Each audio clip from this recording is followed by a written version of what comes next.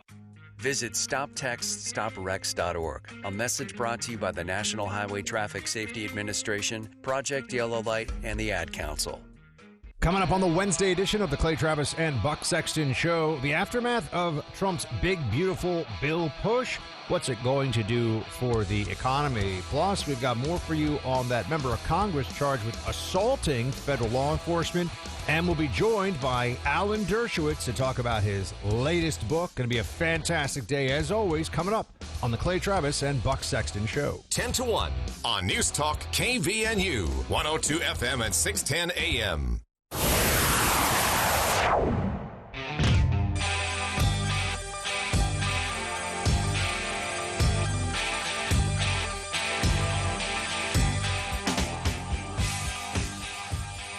That's about it for hour one of today's show.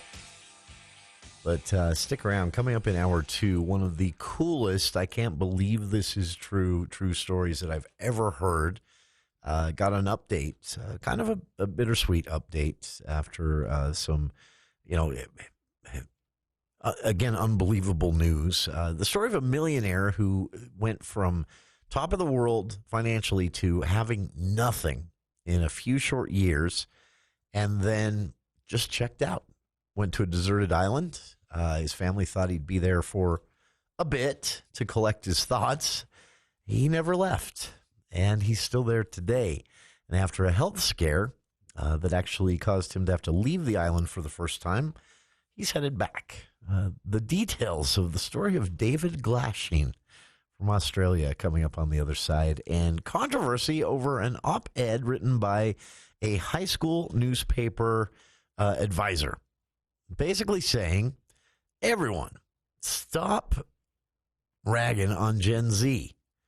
The kids are okay. Their anxiety and their big challenge is that they grew up in a world that the baby boomers and the millennials, which he's one of, messed up and then threw in their lap. People are angry about this op-ed published in the Salt Lake Tribune, but the guy has a point. We'll talk about it. All of that coming up in hour two, right after this here on KVNU Logan.